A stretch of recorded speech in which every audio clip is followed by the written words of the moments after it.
we have studied about two types of numbers. What are they? Natural numbers and whole numbers. Natural numbers are counting numbers and whole numbers means set of all natural numbers plus the number 0.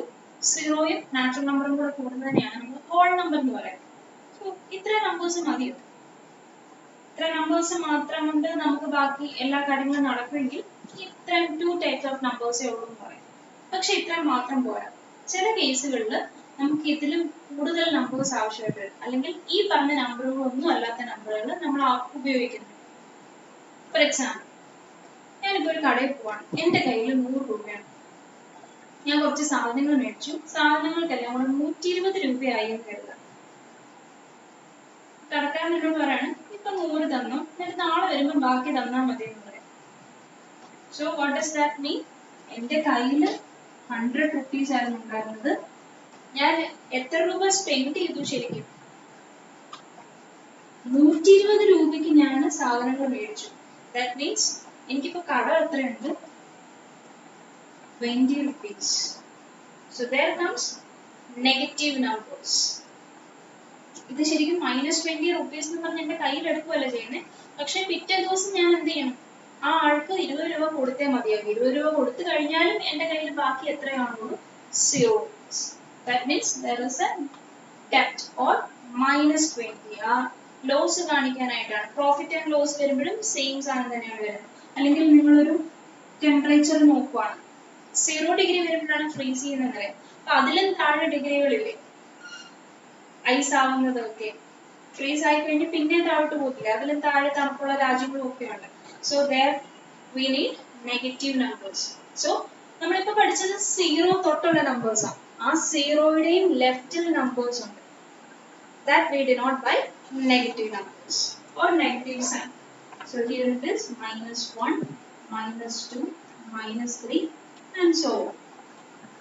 So in whole numbers ന്റെ കൂടെ negative numbers കൂടെ ചേർന്ന് വരുമ്പോൾ we say that is the set of all integers. That is the third type of numbers. Third one is integers. And we denote integers with the letter capital Z. So Z equal to set of all ഏതൊക്കെ numbers വരും? ഈ -1, -2, -3 up to infinity, -infinity വരെ പോകും. So ലെഫ്റ്റിൽ കുറേ numbers ഉണ്ട്, അത് ചെന്ന് തീരുന്ന എവിടെ നിന്നാണ്? -3, -2, -1, 0, 1, 2 etc.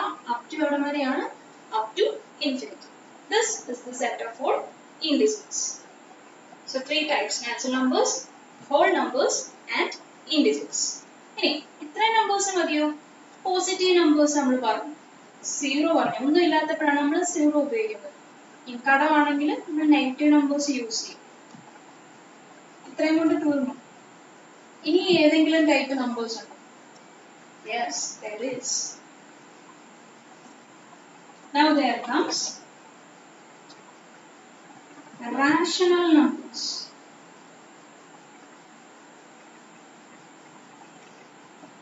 So what are rational numbers? ഈ ഫോർമാറ്റിൽ ഒന്നും അല്ലാത്ത നമ്പറുകളാണ് rational number. So rational number basic format എന്തായിരിക്കും? We denote rational number using the letter Q, and Q is defined as set of all P by Q, where P and Q are integers and Q not equal to 0. That is really important. Q should not be equal to 0. So എന്താണ് rational numbers എന്ന് പറയുന്നത്? P by Q ഫോർമാറ്റിലായിരിക്കണം. P by Q format എന്ന് പറഞ്ഞാൽ എന്താണ്? This is the numerator and Q is the denominator. ഒരു numerator ഒരു denominator കാണും. ആ ന്യൂമറേറ്ററും ഡിനോമിനേറ്ററും എന്തായിരിക്കണം? belongs to Z. Z എന്ന് പറയുന്നത് എന്താണ്? set of all integers. അതായത് ന്യൂമറേറ്ററും ഡിനോമിനേറ്ററും integers ആയിരിക്കണം. And one more condition, Q should not be equal to 0. Q 0 ആയാൽ എന്ത് സംഭവിക്കും? ഒരു ഫ്രാക്ഷൻ, അതിന്റെ ഡിനോമിനേറ്റർ 0. Say 3 by 0. 3 by 0 എന്താണ്?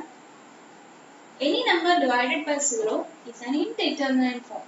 കണ്ടുപിടിക്കാൻ പറ്റില്ല. So Q should not be equal to 0. അതെപ്പോഴും ഓർത്തിരിക്കുക. And P and Q എന്താണ്?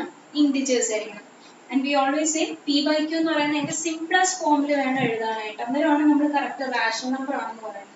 So rational number example എന്താ പറയുക? 1/2, 3/4, 7/8, 100/123. These are all rational numbers. P/Q format ഉണ്ട് കിടക്കുന്നത്. ഒരു ന്യൂമറേറ്റർ ഉണ്ട്, ഒരു ഡിനോമിനേറ്റർ ഉണ്ട്. ഡിനോമിനേറ്റർ ഒരിക്കലും 0 ആകുന്നില്ല.